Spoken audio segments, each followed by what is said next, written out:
Okay, so this next one is super easy. As you will see here, there's just a couple of elements. There is audio, which I record later. There's a logo, and there is some word art. So let's go ahead and create a new slide.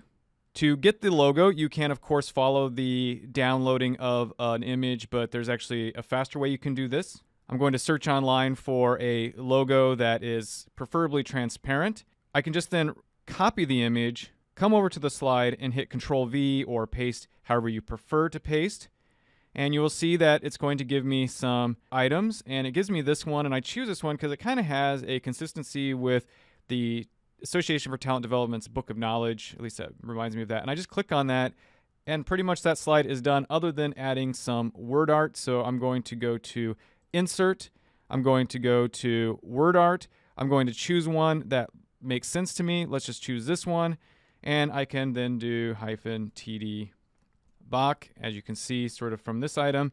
And I can format in a variety of ways. Let's go ahead and say if I wanted to fill the text, I just double clicked that, it opened this up, and I could, fill it in if I wanted to. I could change the outline. I could even change the text effects to have some, glow if I wanted. Ooh, that looks even nicer than what I originally created.